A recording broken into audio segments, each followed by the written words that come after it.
नमस्कार दोस्तों, कमलेश्वर क्लासेस में आपका स्वागत है। आज के इस वीडियो में हम आपके लिए लेकर आए हैं बहुत ही महत्वपूर्ण जानकारी। जिन छात्रों ने फ़िलहाल 10वीं कक्षा पास की हैं, इस वीडियो में हम मुख्य रूप से उन्हीं के बारे में जानकारी उपलब्ध कराएंगे। अगर आप हमारे चैनल पर नए हैं तो चैनल को सब्सक्राइब कीजिए, वीडियो पसंद आए तो वीडियो को लाइक कीजिए और शेयर कीजिए ताकि आपके दोस्तों को भी इसकी जानकारी मिल सके। साथ ही पास लगे बेल आइकन को भी प्रेस कीजिए ताकि जो भी वीडियो मैं अपलोड करता हूं उनकी नोटिफिकेशन आपको जल्द से जल्द और समय पर मिल सके। सबसे पहले बात करते हैं 10वीं पास छात्रों के लिए। देखिए, जिन छात्रों ने 10वीं कक्षा पास की, अच्छे अंकों से की है, सबसे पहली बात चलते हैं। सबसे अधिकतर जो छात्र हैं वो जो कोर्स करते हैं उस कोर्स की बात करते हैं पहली ITI की। 10वीं पास के बाद आप ITI कर सकते हैं। ITI का मतलब होता है इंडस्ट्रियल ट्रेनिंग इंस्टीट्यूट, औद्योगिक प्रशिक्षण संस्थान। ये सरकारी भी हैं और प्राइवेट भी। सरकारी की बात करते हैं तो हर तहसील स्तर पर शासकीय संस्थाएं उपलब्ध हैं, और प्राइवेट की जहाँ तक बात करते हैं तो ये भी हर तहसील स्तर पर हैं। कहीं 1 है, कहीं 2 है, कहीं 3 है, कहीं 4 हैं। तो प्राइवेट तो बहुत सारी हैं जिसमें कोर्स महंगा पड़ता है आपके। उसमें लगभग फ़ीस होती है आपकी 15-17 हज़ार रुपये सालाना। बात करते हैं सरकारी ITI की या शासकीय ITI की। शासकीय ITI की बात करते हैं तो 10वीं पास होने वाले बच्चे ऑनलाइन आवेदन कर सकते हैं मध्य प्रदेश के जो ITIs हैं उनके लिए। तो मध्य प्रदेश के ITIs चूँकि अभी फॉर्म चल रहे हैं और 14 अगस्त उसकी आखिरी तारीख है। तो अगर आपने 10वीं पास की है और आपको भी ITI करना है तो आप उसके आवेदन अपने नज़दीकी कियोस्क या MP ऑनलाइन सेंटर पर जाकर कर सकते हैं। बात करते हैं जो ITI की बात है तो ITI में कौन कौन से कोर्स संचालित होते हैं। देखिए, ITI में जो बहुत सारे कोर्स संचालित होते हैं, लेकिन जो तहसील स्तर पे ITI हैं उनमें कुछ ही लिमिटेड कोर्स संचालित होते हैं। तो आपको मुख्य रूप से ITI का जो कोर्स होता है वह है इलेक्ट्रीशियन मतलब विद्युतकार। और इलेक्ट्रीशियन के लिए आप आवेदन कर सकते हैं। इलेक्ट्रीशियन में आपको लाइट, विद्युत से संबंधित समस्त जानकारियाँ दी जाती है और ट्रेनिंग दी जाती है आपको कि लाइट का जो काम है, विद्युत या बिजली का जो काम है वो कैसे करें।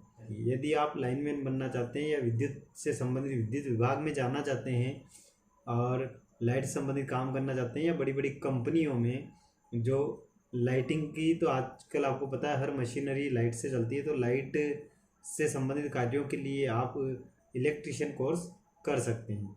इसमें आपकी मेरिट बनेगी। जितने लोगों ने आवेदन किया है उन लोगों में सबसे हाईएस्ट अंक वाले जो छात्र हैं उनका चयन होता है। और जो सीट होती हैं 16 सीट होती हैं, कहीं 20 होती हैं। तो इस तरह से इनमें 16 या 20 सीटें होती हैं। ये 2 साल का कोर्स होता है। इलेक्ट्रीशियन 2 साल का कोर्स होता है। तो ये तो बात हुई थी इलेक्ट्रीशियन की। इसके अलावा दूसरा कोर्स है फिटर में आपको फिटिंग से संबंधित कार्य सिखाया जाता है। लेथ मशीन पर कार्य कैसे करते हैं, लेथ मशीन कैसे कार्य करती हैं, ये सब चीज़ें आपको और इसके अलावा आपको जो है पार्ट्स बनाना सिखाया जाता है। ये फिटर में होता है, जिसमें आपको फाइलिंग से लोहे को घिसकर पार्ट्स बनाना है, चाहे वो मशीन से बनाए या हाथ से बनाए, सभी तरह का कार्य इसमें सिखाया जाता है। तो फिटर जो होता है वो भी 10वीं से होता है और 2 साल का कोर्स होता है। सीट की संख्या इसमें भी वही होती है, और ये कार्य करने के बाद आप लेथ मशीन पर आराम से कार्य कर सकते हैं। ITI की सबसे टॉप मोस्ट जो कोर्सेज हैं उनकी बात की जाए तो इलेक्ट्रीशियन और फिटर इसके टॉप मोस्ट कोर्सेज में आते हैं। मशीनिस्ट जो मशीनों का कार्य करते हैं वह भी 2 साल का कोर्स होता है, लेकिन इसकी अपेक्षा आपको फिटर करना अच्छा रहेगा क्योंकि मशीनिस्ट की जगह फिटर को भी काम दिया जाता है। मशीनिस्ट के बाद होता है टर्नर का भी जो मशीनों संबंधित कार्य है यह भी अच्छा कोर्स है, लेकिन ये भी जो है फिटर की तरह फिटर के लोगों के द्वारा भी इस पोस्ट पर कार्य किया जाता है, इसलिए टर्नर में जॉब्स थोड़े कम होते हैं। इसके बाद बात करते हैं एक और कोर्स वेल्डर मतलब बड़ी बड़ी जितनी भी कंपनियां होती हैं या सरकारी विभाग होते हैं वहाँ वेल्डिंग से संबंधित कार्य किया जाता है। तो वेल्डिंग संबंधित कार्य करना किस तरह से करना है, इन सब की जानकारी आपको या इन सब की ट्रेनिंग आपको जो वेल्डर कोर्स हैं उसमें दी जाती है। वेल्डर कोर्स का जो ड्यूरेशन होता है, टाइम होता है, वो 1 साल का होता है। इसे करके भी आप अच्छी जॉब प्राप्त कर सकते हैं। इसके बाद अगला जो कोर्स आता है वह है वायरमैन।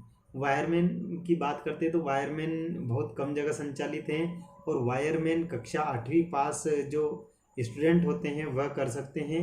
यह 2 साल का कोर्स होता है, 8वीं पास से होता है और इसमें वायरिंग से संबंधित, इलेक्ट्रीशियन से संबंधित कार्य सिखाए जाते हैं, लेकिन इसका जो लेवल होता है वो इलेक्ट्रीशियन से कम होता है। बहुत सारी ITI में जो है शॉर्ट हैंड होता है, शॉर्ट हैंड और टाइपिंग भी होता है, स्टेनो होता है, इस तरह के कोर्स भी होते हैं। कुछ कोर्स 1 साल के होते हैं, जैसे कोपा कोर्स है, कोपा भी होता है। कंप्यूटर एप्लीकेशन का कोर्स है, वह भी आप कर सकते हैं, जिसमें कंप्यूटर सिखाया जाता है, एप्लीकेशंस जो कंप्यूटर ऑपरेटर का कार्य आपको क्या क्या करना है वह सिखाया जाता है। और इस तरह के जो कोर्स ITI में आपको मिल जाते हैं। इसके बाद एक और कोर्स होता है मोटर मैकेनिक। मोटर मैकेनिक में आपको मशीनों से संबंधित कार्य सिखाया जाता है, लेकिन जो बसें होती हैं, बस, गाड़ी, कार, जीप, ये सभी उसी में आते हैं मोटर मैकेनिक। तो उनसे संबंधित जो जानकारी है आपको सिखाई जाती है, उनसे संबंधित जो है मशीनरी कार्य होता है वो आपको सिखाया जाएगा। और मोटर मैकेनिक जो है वो कोर्स भी 2 साल का होता है, 10वीं से इसमें एडमिशन मिलता है और इसमें भी मेरिट बनती है। मोटर मैकेनिक के बाद एक और कोर्स होता है, उसका नाम होता है ट्रैक्टर मैकेनिक। ट्रैक्टर मैकेनिक जो कोर्स होता है वो भी ITI में संचालित है और ट्रैक्टर मैकेनिक में 1 साल का कोर्स होता है और इसमें भी 10वीं% से आपका जो है सिलेक्शन होता है और फिर 1 साल तक आपको ट्रैक्टर से संबंधित टोटल जानकारी दी जाती है। ट्रैक्टर की मशीनों को किस तरह से ठीक किया जाता है, ये सभी जानकारी उस ट्रैक्टर मैकेनिक कोर्स में आपको सिखाई जाती है। तो इतने कोर्स आपको मैंने बता दिए। इन कोर्स के अलावा भी कहीं कहीं और भी कोर्सेज संचालित होते हैं, वे कोर्स भी आप कर सकते हैं। आपकी नज़दीकी जो ITI है वहाँ आप जाके ट्राई कर सकते हैं। लेकिन जो सबसे ज़्यादा महत्वपूर्ण कोर्स थे वो मैंने आपको बता दिए। इसके अलावा इलेक्ट्रॉनिक्स और भी कई फील्ड्स हैं जिसमें आपको नए नए कोर्सेज मिल जाएंगे ITI में, वो भी आप कर सकते हैं। लेकिन मैंने जो सबसे ज़्यादा फेमस, जो सबसे ज़्यादा प्रसिद्ध और सबसे ज़्यादा रोजगार के अवसर उपलब्ध होने वाले जो कोर्सेज हैं उनके बारे में मैंने आपको बताया है। तो ये बात तो थी 10वीं पास के जो छात्र हैं उनके लिए ITI की फील्ड की। देखिए अब अगली जो जानकारी मैं देना चाहता हूँ वो है हमारे परंपरागत कोर्स। परंपरागत कोर्स का मतलब है जिन लोगों को 11वीं 12वीं करना है, हाई सेकेंडरी करना है। अब 10वीं पास होने के बाद उनको हाई सेकेंडरी में जाना है, तो 11वीं 12वीं में वो कौन कौन से कोर्स ले सकते हैं। सबसे जो टॉप मोस्ट कोर्स होते हैं उसमें सबसे पहला नंबर होता है साइंस मैथ्स, मतलब गणित विषय लेकर आप 11वीं और 12वीं कर सकते हैं, सीनियर सेकेंडरी कर सकते हैं। साइंस में ही 2 भाग होते हैं, पहला मैथ्स लेके भी आप कर सकते हैं। मैथ्स में आपके पास जो है 3 विषय होंगे, मैथ्स, फिजिक्स और केमिस्ट्री। जबकि इसी का दूसरा जो भाग होता है आप बायोलॉजी लेकर भी जो है सीनियर सेकेंडरी या हाई सेकेंडरी कर सकते हैं। बायोलॉजी में आपके साथ जो 3 विषय मुख्य होंगे वो बायोलॉजी होगा, केमिस्ट्री होगा और फिजिक्स होगा।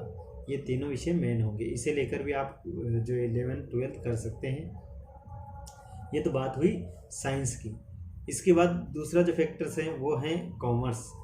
अगर आपको बैंकिंग के क्षेत्र में जाना है तो आप कॉमर्स लीजिए और कॉमर्स लेकर भी आप 11th 12th कर सकते हैं और आगे रोजगार प्राप्त कर सकते हैं। इसके बाद आता है आर्ट्स। आर्ट्स में भी कई तरह के जो कोर्सेज हैं, बहुत सारे कोर्सेज हैं, राजनीति विज्ञान, इतिहास, अर्थशास्त्र, समाजशास्त्र और दर्शन शास्त्र। इसके अलावा भी बहुत सारे कोर्सेज हैं जिनको आप कर सकते हैं, उनको ले सकते हैं और जो है आप हाई सेकेंडरी या सीनियर सेकेंडरी कर सकते हैं।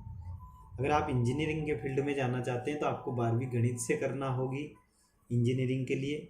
बीटेक और BE दोनों नाम से इनका जाना जाता है इंजीनियरिंग के लिए। तो उसको आप मैथ्स के स्टूडेंट रहकर जब आप हाई सेकेंडरी करते हैं तो ही आपको उसमें एडमिशन मिलता है। जो स्टूडेंट 12th बायोलॉजी से करते हैं वे मेडिकल फील्ड में जा सकते हैं। मेडिकल फील्ड में वो कई सारे कोर्सेज कर सकते हैं, MBBS कर सकते हैं, BDS कर सकते हैं, पैरामेडिकल कोर्सेज कर सकते हैं, ये सभी कर सकते हैं।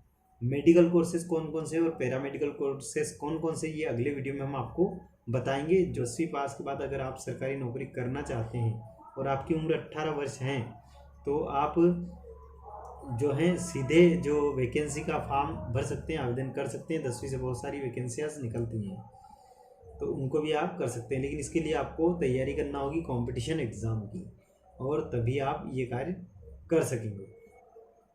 कक्षा 10वीं अच्छे अंकों से करने के बाद, यानी आपके अच्छे परसेंट बनते हैं, 85, 90, 95% तक बनते हैं, और अगर आप चाहते हैं कि हम सरकारी नौकरी करें और अभी से करें, 10वीं के बाद हमको आगे नहीं पढ़ना, तो आप भारतीय डाक विभाग में निकलने वाली वैकेंसीज को भर सकते हैं, जिसमें कोई भी कंपटीशन एग्ज़ाम आपको फाइट नहीं करना है।